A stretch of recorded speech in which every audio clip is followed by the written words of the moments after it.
I'm great. How are you? I'm good, Adele. Thanks for joining today. What are you hoping to get out of today's session, my friend? Well, I'm always interested in farming, but I never really did anything about it. So Hmm. I would like to learn from best. Well, I hope I can impart some wisdom and motivation. Sometimes we just need to know what to do to be motivated. It's not that we're not motivated, it's just that we don't know what to do sometimes. We don't know where to start. So hopefully this helps with that. Thanks so much. My pleasure. If you're able to as long as you're not naked, as long it would be great to see your face. Uh, uh, I have a bad hair day. Can I be offline but participate? Yes, as long as you participate, I will give you a pass. Okay, great. Thank you. All right. I'm having a bad hair day too, but I'm showing my authentic self here. You look absolutely fine. Oh, thank you. Adele, you're the best. I love your energy. Thanks for being here. Tina, how are you doing? Tina Roberts, what's up?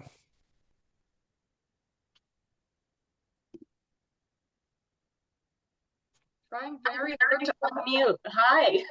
Hi, Tina. Thanks for joining. What are you hoping to get out of today's session?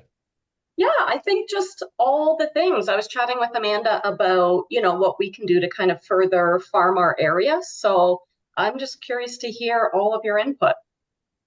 Okay. Well, that's what I'm here to share. So I Mhm. hope something kicks in. And I intentionally wanted a small group today because we can dig in and go granular on like specific areas you're looking at. And I'm going to show you kind of what data we're looking for, what our strategy is to like get some domination, get some eyeballs, get some mind share, get leads in our database from these areas. So we can get really specific on where you guys want to be if you'd like. Amazing. Dylan, what up? Dylan, Amanda, how are you? Good. How are you? We got a snow day here, so I'm wrangling three kids while on the call. Oh, that's always fun. That good on you. That is not an easy thing to do. Good thing Yeah. you're not the one presenting. I've done that before. I had to Yeah, present when I had four kids in my car. It was I love insane. it. It was a Yeah, I call, but can't no, imagine. it's really not possible. It was embarrassing. Chantel, Yeah. how are you doing? Good morning. I'm good, thank you. I heard about this from Amanda. She's just sharing all your things, so I'm interested in seeing how it goes today.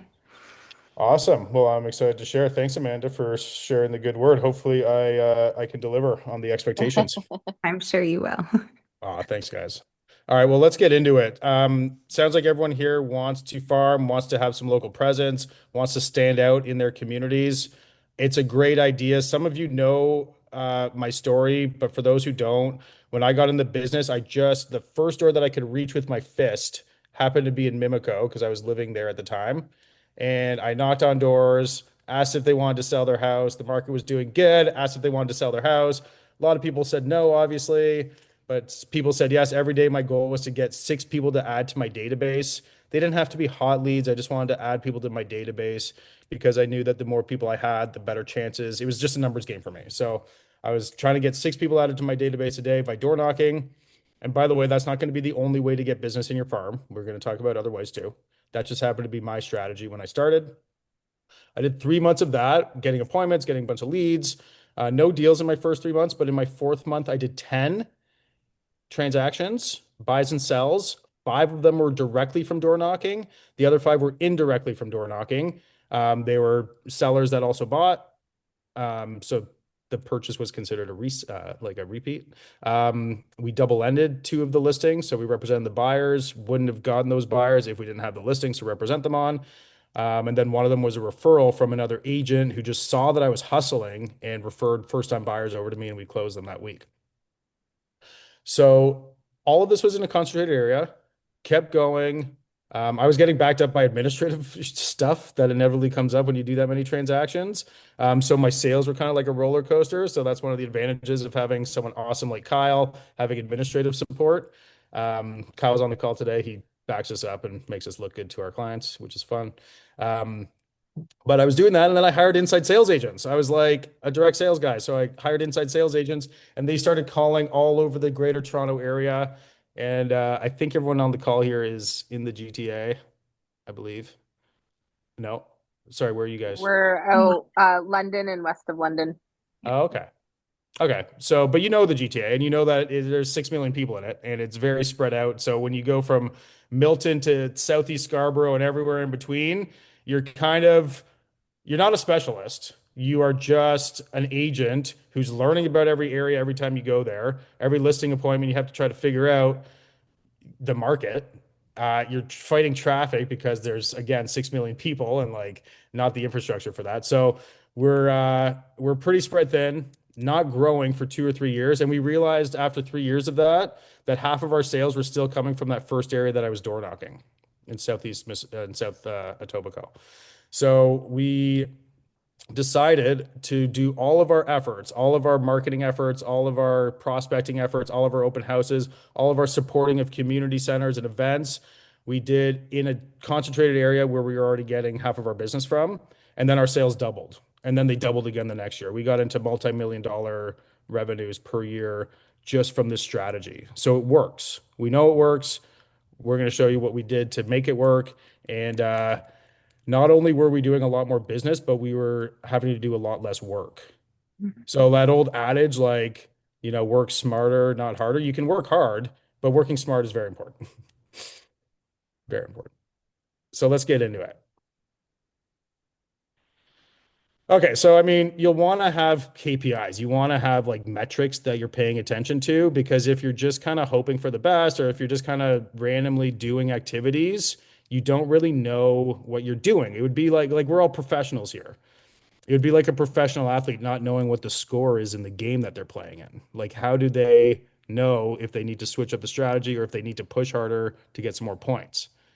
If they don't know the score, they don't know what they need to do. So we need to know what we want to do, like what would be a win each day and each week, and what would be um what are the areas that we want to track. So like if I'm going to win today, I know I need to talk to 10 people in my sphere, in my farm.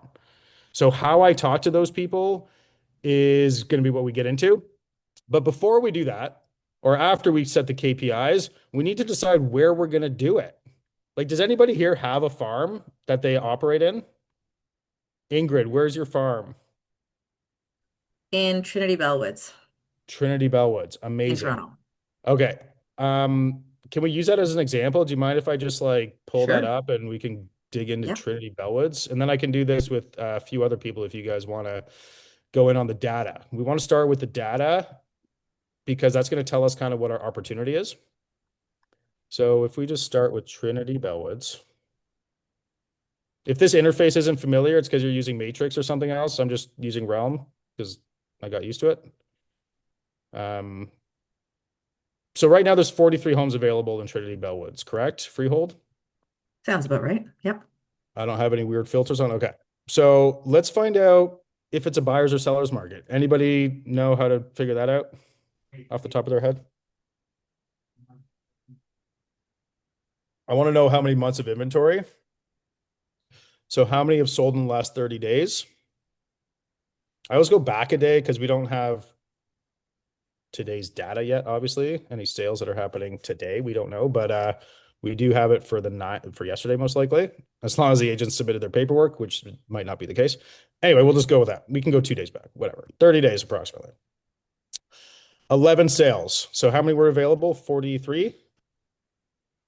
So how many months of inventory? If nothing new comes on the market, how long does it take to sell all 43 listings if 11 are selling per month? Who's a math nerd? Ingrid? About 4. About 4 months, yeah. And is that like a buyer's market, seller's market, balance market, do we I think? think if it's under 6, it's a seller's market. I don't know if that's correct though. I always thought it was under 5. 5 to 7 is considered a balance market. It depends who you ask, but like, yeah, under 5 months. Some people say under 4 months is a seller's market. It looks like it's in a seller's market here, maybe on the verge of a balanced, but better than a lot of categories. So we'll go with that. We know that. another thing we want to know if we're deciding to farm here is how many transactions are available in a 12-month period. So if I want to get 20% market, our goal is 20% market share in the communities that we operate in. 20% market share in a lot of communities, we'll do the math. So let's check it out. What's the economic opportunity of Trinity Bellwoods in a year? So there's 113 sales. So 20% of that is 22 transactions. So with the average price of 101.4 million and the average commission, let's say 2.25. Is that reasonable? Yeah. Times 1,443,000. About 32,500 times 22. So the economic opportunity for 20% market share in Trinity Bellwoods is 714,000 gross commission income. Would that be like a sweet business to operate? Is that based on the assumption that you're getting 20% market share, you said? 20% market share. So out of the 113 sales in the last 24 months, or sorry, the last 12 months, that you would have done 22 of them, whether representing buyers or sellers. How do you check if anyone actually has that market share? They probably don't because that's considered a good amount of market share.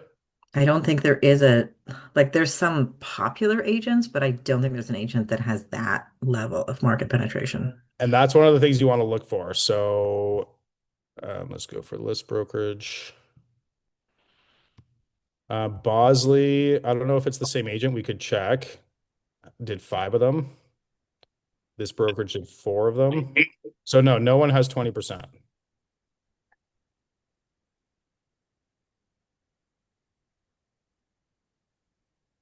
It seems.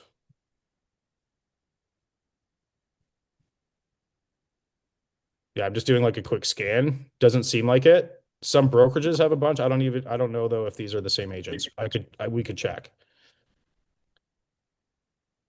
But this is the economic opportunity. So really, I don't like when we started farming Mimico and just dominating in South Etobicoke, we did not really care if there was anyone else dominating. It might be worth it though, because my friend Mike Pryor, he did that, and I forget the agent.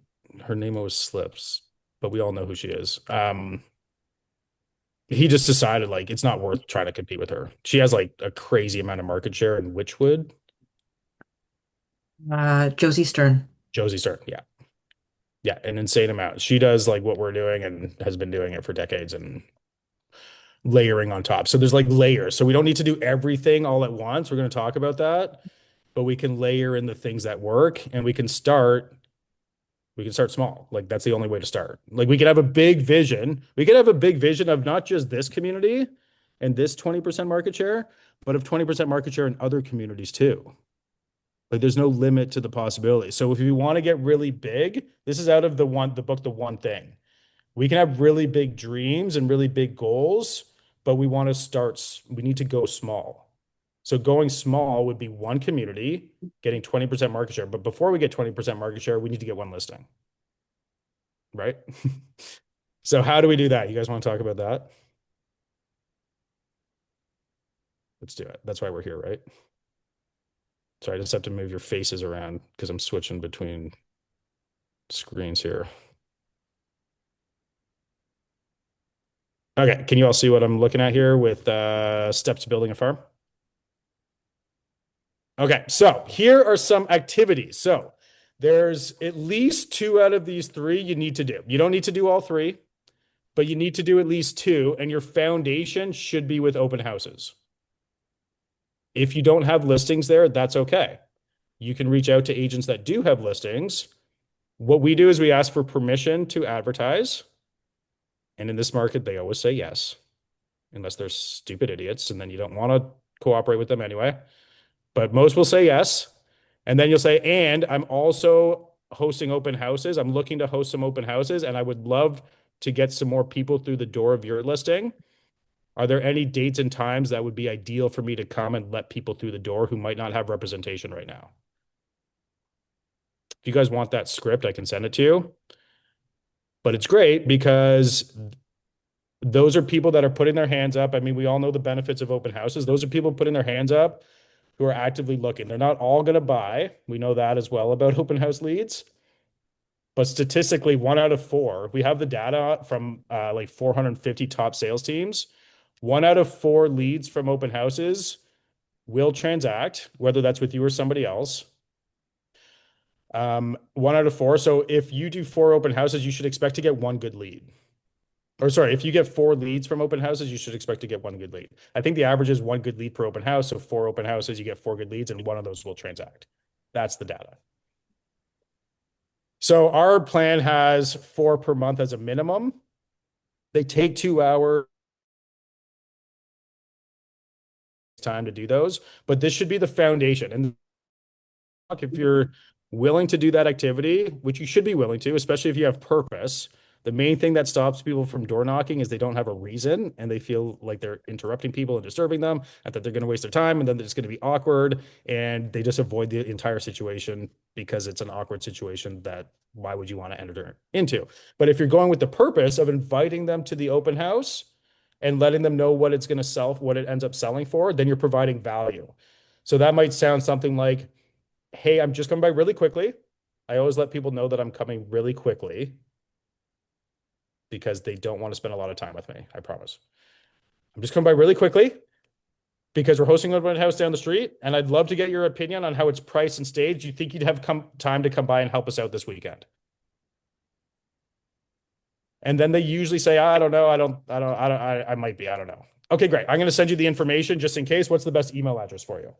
I'm getting right to capturing their information because if I don't get their information, I don't get to give them anything of value. And if they're like, oh no, like it's okay, I'll like, what time is it? Whatever. I'll be like, and then I'll put it away. I'll take the guard down, take the sales pressure off. I'll be like, it's this Saturday and Sunday from 2 to 4. I can also let you know what it ends up selling for. Are you curious what the homes that are listed for in the area end up selling for? And then if they say no, then I just move on.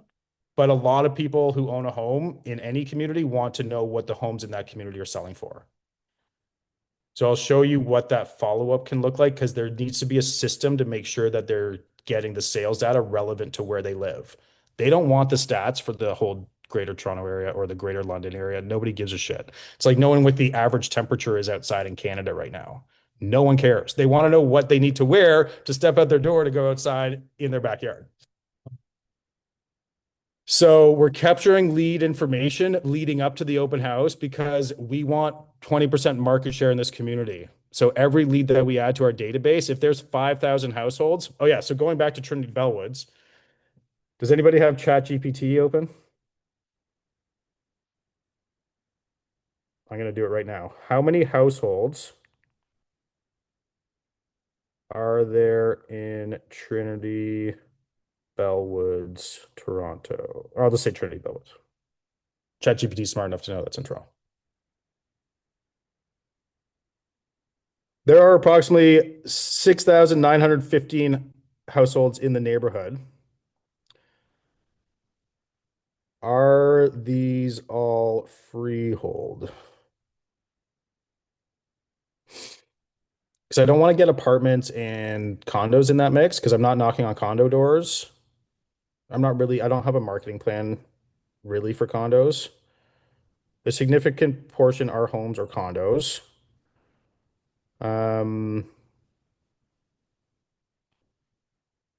Okay, so 56% apparently are detached or semi-detached. So let's say the total is it's about 7,000. So let's say the total is 4,000. There was 113 sales in the last 12 months. So 4,000 divided by 113, or sorry, 113 divided by 4,000. So that's about 2.8% turnover. We try for something over 3%. When we first started farming Mimico, it was close to 5%, but Mimico is below 3% now. We are in a very just slow market. There's just less sales happening. So if it's 3% or close to 3%, go for it. Because if you're holding the market share, remember, if you have 20% market share when there's 113 transactions, then the number of transactions double, your sales double. So that 714,000 revenue a year economic opportunity could be well over $1 million in a better market. Food for thought. Okay, where were we? Open houses, door knocking them, hosting them, attracting leads, gathering leads along the way. Super important. We want to add a certain number of leads to our database every month. This is a great way to do it. And then people usually choose between these two. I recommend both, but if you're not going to door knock, that's fine, especially this time of year. Get on socials. You're probably already on there just doom scrolling. You might as well make it productive and have metrics. If you don't have metrics, you end up doom scrolling. So the metrics that we uncovered from top teams who do this at a high level, I did this, by the way, and my thing is door knocking and open houses, but I did this social media thing just to see like how long would it take to do this many activities. It took me a bit over an hour. It was the most purposeful just over an hour I had ever spent on social media. And I added 20 people in the community. So if you search, so if you're doing Trinity Bellwoods, I'm searching in Instagram, Trinity Bellwoods. And I'll go right to tags usually. And there's 131,000 posts that hashtag Trinity Bellwoods. So trust me, getting 50 likes is not going to take long. I can go through post by post. A lot of it's going to be real estate agents. So that's good if you're recruiting real estate agents. But otherwise, you're going to go to the businesses. You might even go to accounts first. So you might start following businesses in the area. F45 Training, Trinity Bellwoods, Trinity Bellwoods BIA, definitely be following that if you're farming. So if you go into Trinity Bellwoods BIA, for example, there's over 3,500 followers. Go into those followers and you can start adding them. You can start interacting with their posts. You can DM them if you get urged, because you have to do 10 DMs too. Don't forget. You might share some of their shit. You might share your stuff to them. So shares can be like you sharing real estate stuff in the area to these people. You're going to comment on 20 of their posts, 20 different people. Don't comment on the same person's post 20 times. It'd be super weird. But these people are going to see you because you'll show up 3, 4, 5 times in their like notifications, and they'll be like, who's this person? Like we all do it. We all check who's liking our posts and we all check who's commenting and we check when there's interactions. We all do it. So if you want to be thought of, like the name of the game with farming an area is really mind share. Like the studies from the National Association of Realtors, the studies they do say that it's like 60, high 60s, 67% or something of people will sign with the first agent they meet with. And like high 80s, like 88% of people will sign with the first or second agent that they meet with. So if you're not the first or second person that somebody's thinking of when it comes to real estate, then you're probably not even going to get a seat at the table. So it's important that with this strategy that we're also, so these permission to advertise, that's not just for the open house. You actually want to post those listings too. Like give them credit, of course, but post local real estate stuff. And your story should be you door knocking. Like when you're going and inviting people to the open house, let people know like, hey, I'm hosting an open house this weekend. I'm inviting some of the neighbors. If you know it, like you want to do a little like you want to be the voice of value for real estate, and to do that you want to post content. If you're not the put your camera in your face kind of person, post the listings, post other people's videos maybe if you want to do it that way. Ideally it's you, it's your brand, it's your content. It doesn't have to be your listings. But it needs to be Trinity Bellwoods properties. It needs to be Trinity Bellwoods real estate. Because then when they tap on you, or whatever your farm is, I'm just using that as our example today, you want them when they go to your page to see that stuff. And then door knocking. So I talked about the open house script. So I will go by and I will I will ask them for their help. It seems to be one that's effective for open houses. You could do it a different way. You could just let them know that you're hosting an open house. You don't even need to ask for their help. You just say, hey, I'm hosting an open house this weekend. Do you have time to come by and check it out? Do you know anybody who's looking to move to the area?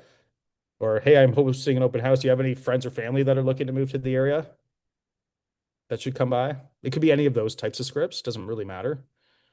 As long as you're afterwards getting their contact information. Okay, great. If they say no, okay, great. I'll send you the information in case anything changes. What's the best email address? Or if they say no, okay, great. Well, I'll at least let you know what it ends up selling for. What's the best email address to send that to? Always ready to go. You notice my body language, and I'm going to show them my screen. Ideally, you've already got people that have given you their email address. So you've got that third-party validation.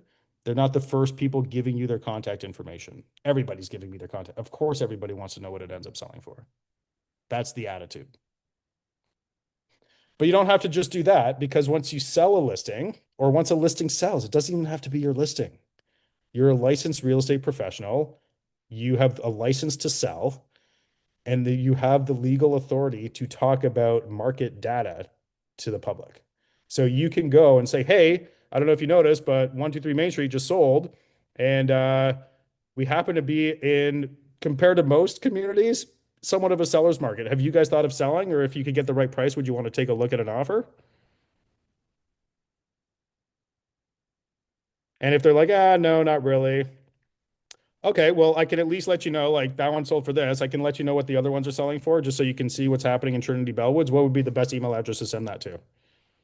And then you go for their email address again, because our goal is to get market share, and we want to add as many people to the database so that we can drip on them with value, which in this case is sales data to where they live. Let me show you quickly what that looks like.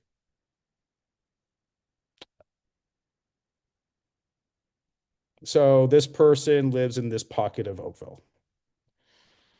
So every week they get to know a summary, average price, new homes available, sold homes, average days on market, but they also get to see like what sold. If they just want to see like what that listing around the corner from them sold for, they can just go and see. Oh, they got a bid under asking. Oh, okay. So this one sold for, okay. They get all the sales data. So like I'm the voice of value for them for this little pocket.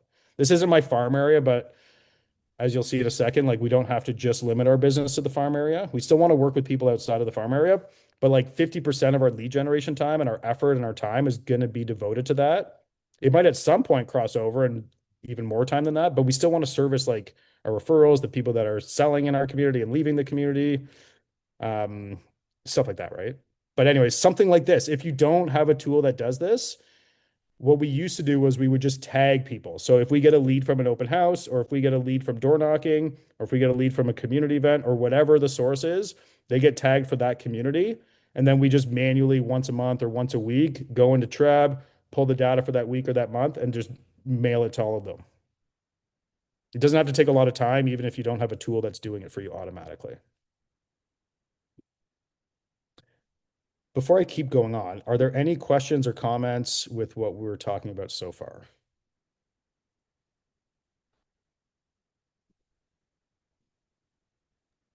I have one. When you door knock, do you also provide them with a postcard or something with the information of the open house or no? I try not to, because if I give them my info, they have less reason to give me theirs. They'll always say, yeah, I'll just give you a call. I've got your info.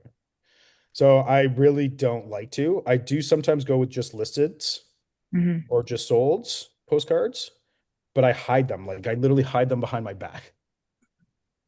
Or I don't offer it to them. I might be holding it, but I don't offer it to them until I've gotten their contact information. Or if they're not home, I will leave it behind, obviously. That would be the only reason really for me to have them, is to leave them behind with people who aren't home. Okay. And then when you set them up with their neighborhood, is that just within your own website, like an IDX website, or how did you set that up for them? Yeah, I mean, we use a tool called Brivity. I can send you guys information about that. It's like a real estate CRM specific to real estate, built by agents for agents kind of thing. And it has tools like that.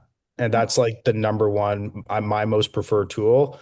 Um, not just because I get the mind share, showing all my leads on a webinar, probably not the best strategy here, but I don't really care. You guys can work them too. It always loads slow when I do these, but I want to be able to, so this is like my hot list, and of the hot list, I want to see who's looking at those market reports. That data is very valuable. So these people have been on recently. Like I need to call them now.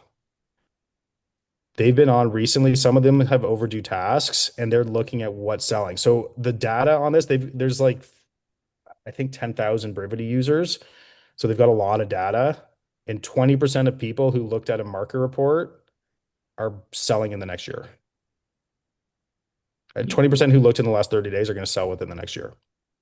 So it's very significant and it's very good data to have. So do it from your MLS because that's better than not doing anything with regards to being the local voice of value for real estate data. Do that at least because then you get the mind share. But if you can use a tool that tracks as well, then you have a very big competitive advantage because you can call those people first. Like we only have so much time to call everybody. I've got 29,000 leads in the database. I can't call them all, but I can call the people who are looking at their market reports first, right? Great question. Any other questions around some of this stuff? Then we have these metrics too, right? Because we want to make sure that we're spending time following up with people. It's great to gather and collect leads, but we need to make time to follow up with them as well. So we talk to like 10 people a day from our database. That's the standard. We have a couple part-time agents and they'll do 5 a day, but we really need to be paying attention to how many people we're talking to because it can be very demotivating to go into a database and start calling people randomly. I don't get very motivated by that per se, but I get motivated as I'm taking action. The action actually creates the motivation, ironically. Like we're waiting for motivation sometimes, but we actually need to do activities which motivate us. So the activity motivates me because I'm like, oh yeah, this person, like that's a legitimate business opportunity that I forgot about. So I go into it, and the thing that motivates me is getting those 10 conversations in my time block for calling people. It's about the number, it's about hitting the metric. Do you have any scripts for like when you call people that you've collected from these activities? Or are you just Yes. calling and like saying, hey, I met you at this house? Are you Yeah, selling? it's a Because great some of question. them wouldn't have told you that they're going to sell, right? Like they're just giving you their information. Yeah, so we also follow this routine called a day in the life of our Brivity database. So the first thing is new people. So those are people I just got from the open houses on the weekend. Those are people that came in from this sheet isn't even talking about like internet leads and listing leads. That's another opportunity for more people, but they come in from a variety of sources. So whether it's people I added from social media or door knocking or open houses or internet or listings, I want to call all my news. Or if I've already talked to them at the open house, they were just looking, they're going to sell next year. I don't need to call them right now. I will update their status so it's not new anymore. I changed the status to hot, or not in that case, but if they're doing something in the next 30 days, hot. If they're doing something in like 90 days or a year between that, they might be like a watch or a nurture, and then a lower category if they're a year or more. So I want to set that up right away. And I don't need to call them all, but I want to change that status and I want to set them up on a nurture program, which will either have new listings that are becoming available every day. We call them listing alerts because I can monitor who's looking at those as well and what they're looking at and how often. And I want to set up market reports because I want them, most of them will have made a promise that I was going to set it up and send them that data. So I want to set those things up. And now the system is going to do some work for me. It's going to do some heavy lifting for my mind share, but I'm also going to set a task so that I call them back at the appropriate time. But what I might say to somebody who came to my open house is, hey, I'm calling because I sent you the information about the open house. My understanding was that that's probably not the right house for you. Is that right? I want to establish, like, is that the house I want to buy? If we want to buy that house, let's make an offer. But if it's not, now is that the area that you're focused on, or are you open to some other areas as well? I'm going to start going down. You guys can write down this acronym and then just Google it. It's called LP Mama. Has anyone ever heard of that? Chantel's nodding yes. Amanda, yes. Yeah, LP Mama, I use it every single day. And I use it when I'm like out with friends or a referral or anybody talks about the real estate market. I'm usually going to LP Mama and I start with location. If they're like, yeah, like we're thinking of doing something, I'll be like, oh, nice. Where are you thinking of going? What's next? People don't like to talk about the selling of their house because that's boring and a pain in the ass. It's really a pain in the ass. Nobody likes to sell a house. But they are excited about where they're going next. They're either moving towards some pleasure or away from some pain. So I want to talk about that. So where are you thinking? If they came in from an internet lead from a listing I have. So this property is in this area. Is this the area you're focused on, or are you open to some other areas as well?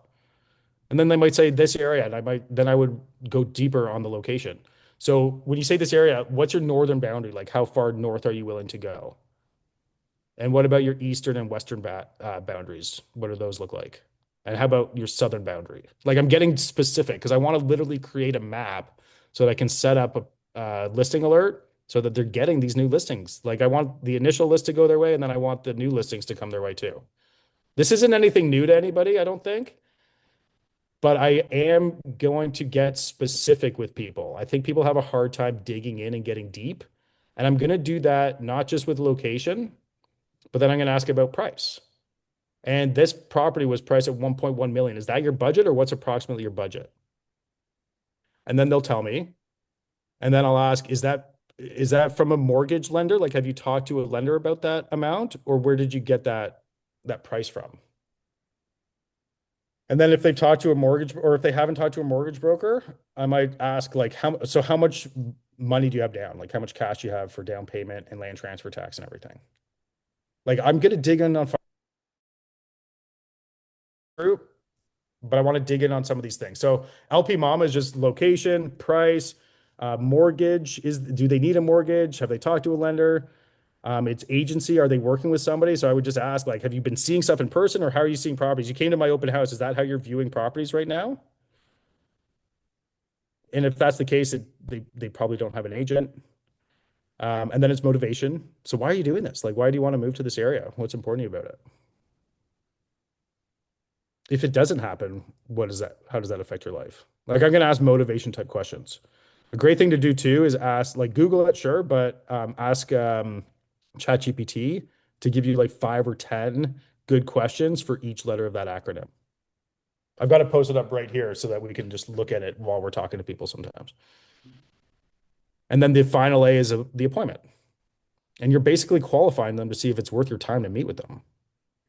And then you want to give them a reason to meet with you. So, it sounds like we definitely need to get together. What I want to do is I want to pull up, I'm going to create a short list based on everything you've told me. Thank you so much for sharing these details. I'm going to create a short list of properties. We're going to look at them together. You're going to tell me what you like and don't like about them. I'm going to learn even more about some of the nuances, about what streets you like, what curb appeal is appealing to you, what layouts you like, all that stuff. And then once I have a better idea of what you like, I'm going to show you how we're going to find you the right place and get it for the right price. We're not just going to wait for what comes on MLS. I'm going to show you some other strategies that we have.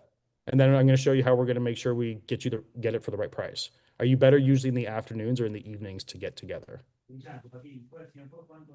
That's the final A of LP Mama appointment. Any other questions about the follow-up call? Does that answer it, Amanda? Pretty long-winded answer for you. No, that was helpful. It was good. Okay, awesome. So yeah, I mean, like the math on this is like you're literally spending, if you're doing 3 hours of lead generation per day, which if you're not doing that, then you're not entering the realm, and that includes follow-up calls, by the way, but you're not in the realm of high performance. High performance, the study of high performance, Brendan Burchard wrote the book on it. They did like the longest and the broadest study on professionals in all industries who are considered high performance, which means they're having success, like they're at the top of their field in their industry, but they also have like a balance in life. Like they're not just working and miserable and have bad relationships. They have great relationships. Their health is important to them, but they're also having a lot of success. They're spending about 60% of their time. So it's not an 80-20 rule. It's actually only 60%. You only have to spend 60% on needle moving activities, which for us are lead generation and follow-up, appointments, servicing our sellers and our buyers, and negotiating contracts. We're not usually spending a ton of time. Like it's a disproportionate amount of time on the lead generation because that's the top of the funnel. You got to talk to the most people there to get down to negotiations. And then you're negotiating hopefully 1 or 2 deals a week or whatever to get that market share. So with this plan, you're only really spending a bit over half of your time on the farm lead generation activities, and the other half will be on servicing clients outside of that area and following up with leads that you have outside that area and the referrals that need to see places outside that area. Does that all make sense, guys? Is that doable, do you think? It helps if you have to track it. I can send you guys a tracker as well, if that might help. I'll make sure I do that. Make sure we do that. Okay, so let's talk about like different levels. We can gamify this. We can make it fun. We can make it like milestones so that we're achieving something. We have something to look forward to, to go big, to get like domination, 20% market share in our community, and then maybe other communities. We have to start with one listing. We have to start with one sale. So the first milestone is 4 consecutive weeks of the KPIs. You only know if you did that if you're tracking it. It's the only way to know. So you have to track that you're talking to 50 plus people each week, that you're talking to 10 people either at the doors, that you're getting 10 contacts. So that means adding people to your database each week. So that can be from social media or door knocking. I didn't put the social media here. You got to edit that, Kyle. We'll add that after.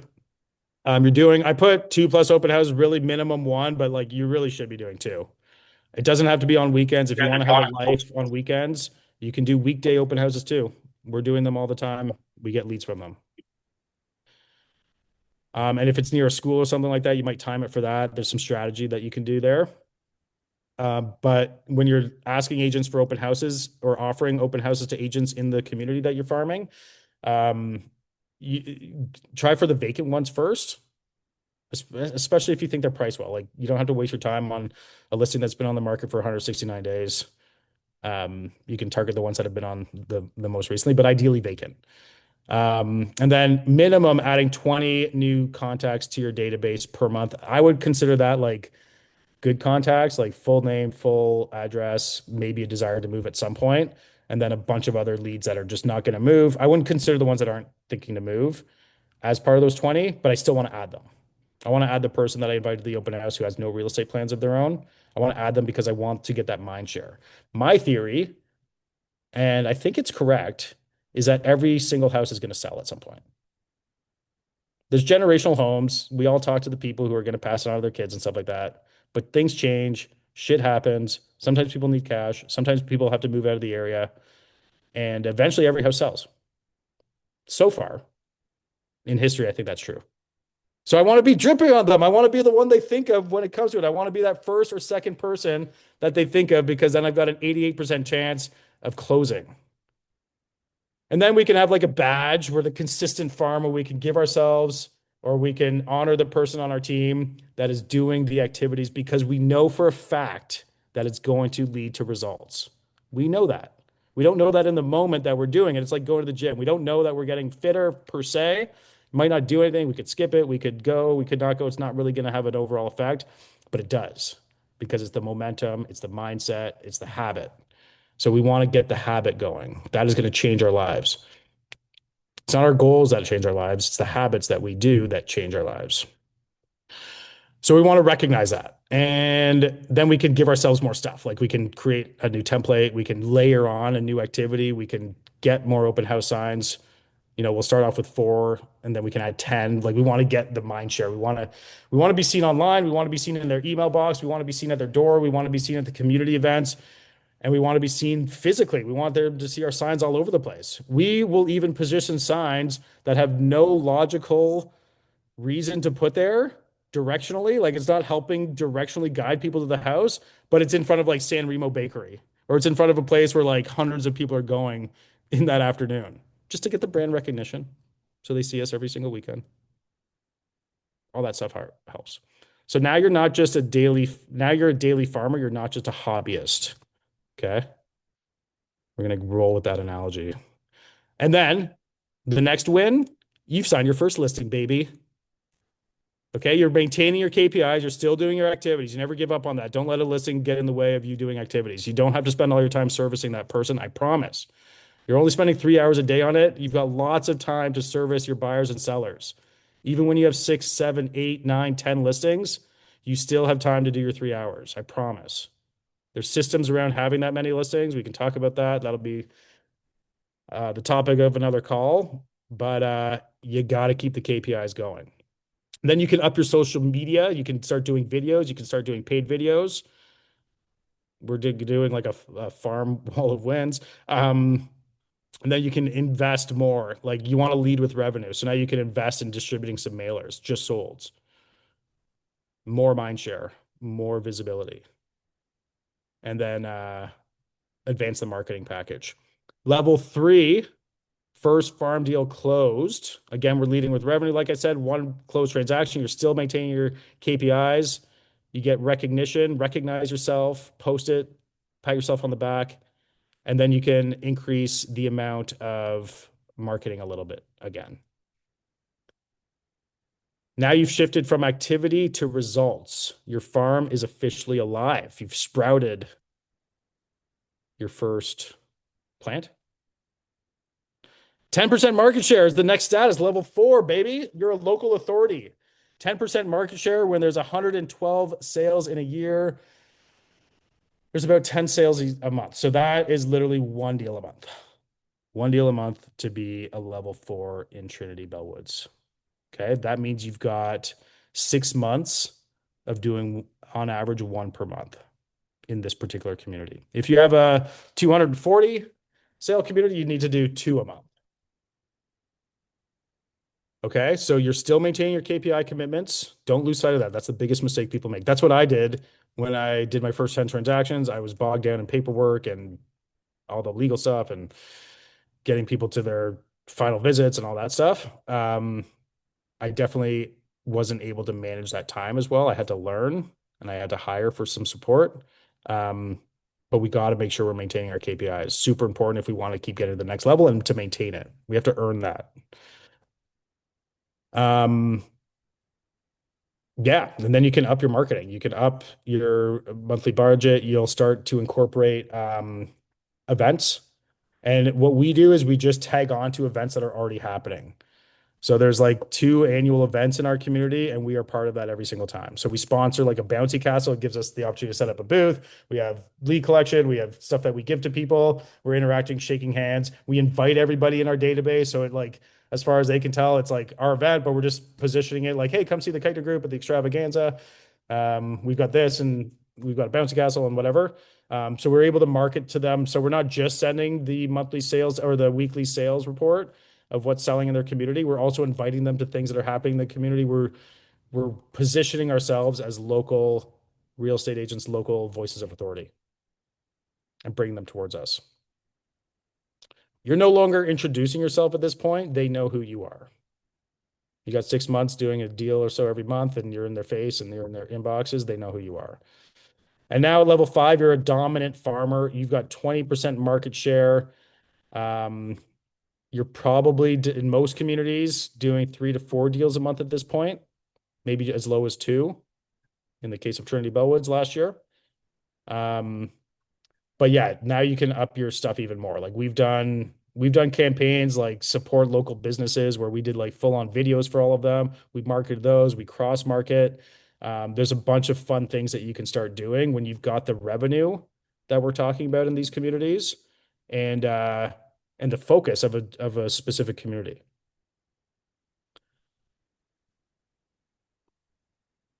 And then level 6, you're maintaining it. And then this is at the point where you might consider, at this point, you'll probably have leverage. You'll probably, like, I haven't gotten into all this stuff because this is like the KPIs for our team.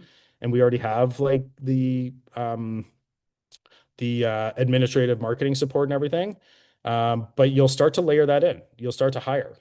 You'll want to have like at least a transaction coordinator and somebody to help with some of the marketing. But that's the subject of another call as well. Maintaining it. And then the final stage is like having multiple farms. So that would be scaling the operation, scaling what you already know works, scaling what you've already proven works. You can either do that as like yourself, or you could partner with an agent that wants to do that. And you'll be in a position to actually help them. Okay, those are the levels. What do you guys think? What's going through your head? What do you think can work? What do you want to implement right away?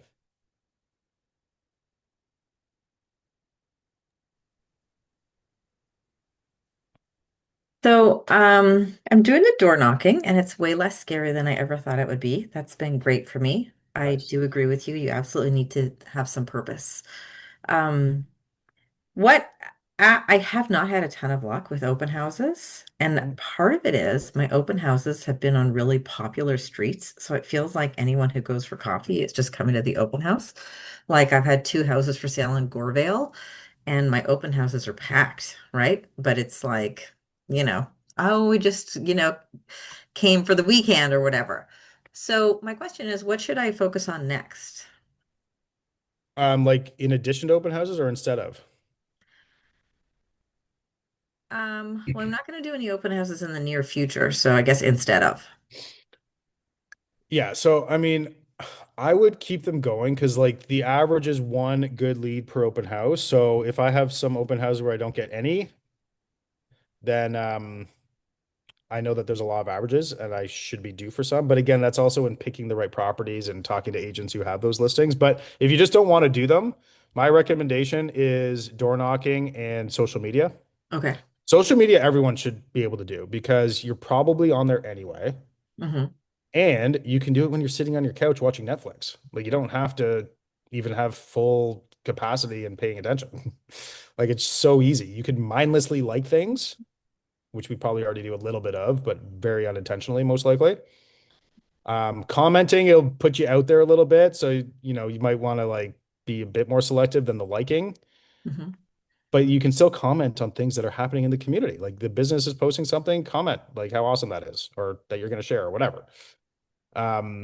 So yeah, this I would highly recommend. This is like Okay. the lowest hanging fruit, easiest. There's just so much abundance of things that we can interact with and share and comment on and like.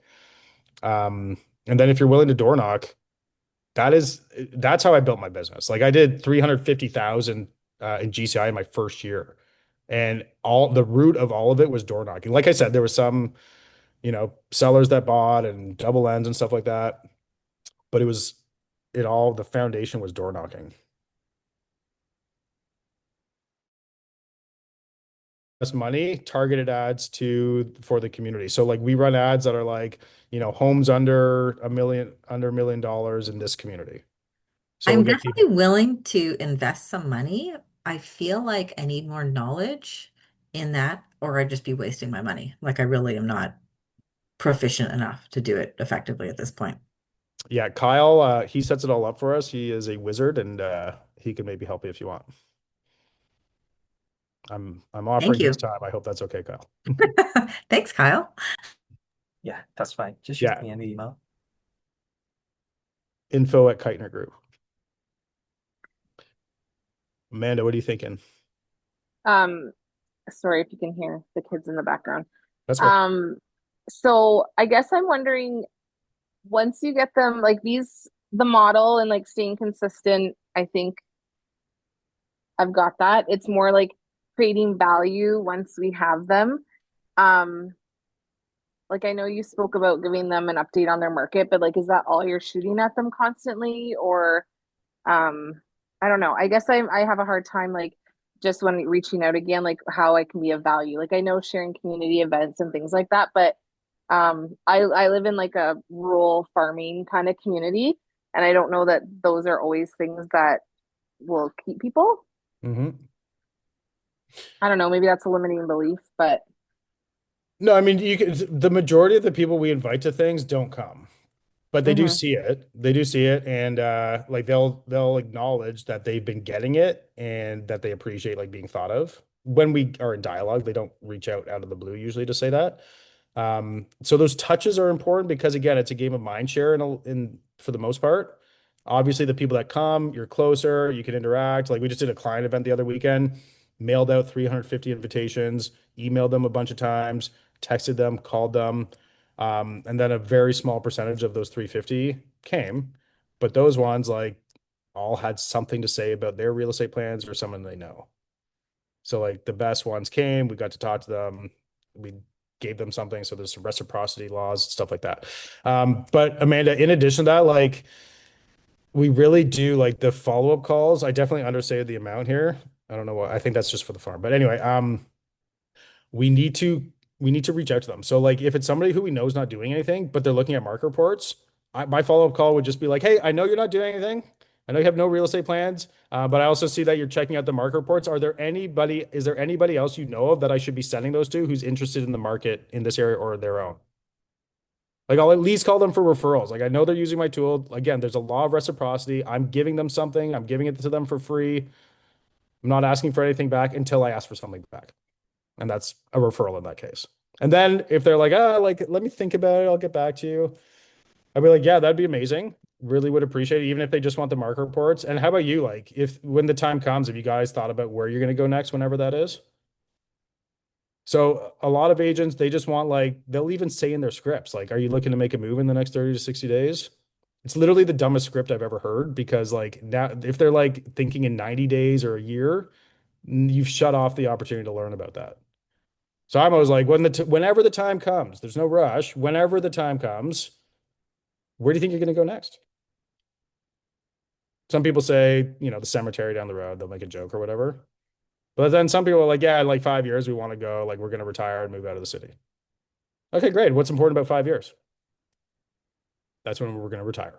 Okay, great. I'm going to make a note to call you then. But in the meantime, I'll keep updating you. And if you do think of anybody who's looking to make a move anytime sooner or would just want this data, please let me know. I'm right here. And then I'll set a task for like 2 years from now to call them back. Maybe 3 years.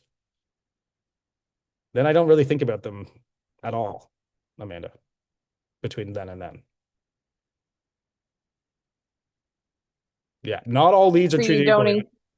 you don't include them as like in like part of your pop buys or like you don't spend any money on them.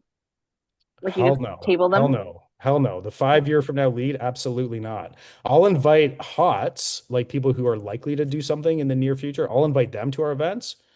I'll have very different communication. Like I did a webinar last month that not all leads are treated equally. That was part of the webinar. Like we have to prioritize who we're inviting to things, who we're sending stuff to, who we're calling.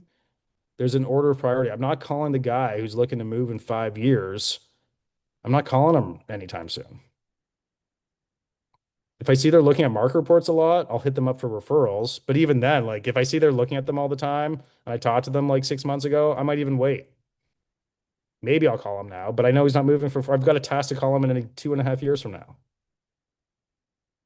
I could spend that time calling somebody else. But the important thing is that I am spending time calling somebody else. I don't want to just blow off everybody. Yeah. Does that help?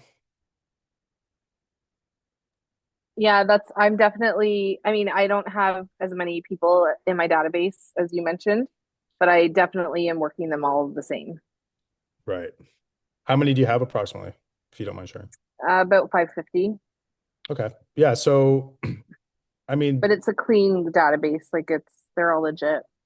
yeah. Yeah. A lot of people have super clean. I'm more of the opinion, like I'd rather have like way too many and I can't touch them all. Like, because at least if I've got automation on them, I've got a chance. I've got people whose phone number I don't have in the database and they reach out to list because they've been getting the market reports. That's the only touch I've been doing on those people. And that was enough for the mind share to reach out to me to list their house.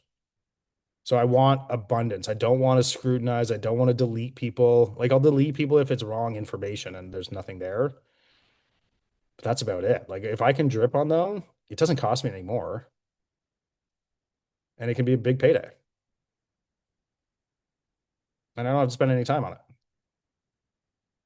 It's like a low cost, high reward situation. So I want as many of those people as possible. And then I want to be able to filter them into and then I organize them as I go throughout my day on who's the most important. Yep. Well, thanks for joining, everybody. If you want to look at yours, specifically, I know we spent time on Trinity today, and thanks, Ingrid, for volunteering that. But happy to take a look with anybody anytime. It's super fun for me to do that. Thank Thank you you for very your time. I much. appreciate it. My pleasure. Have a great rest of your week, everybody, and happy holidays. Thank you. Thank you. Okay.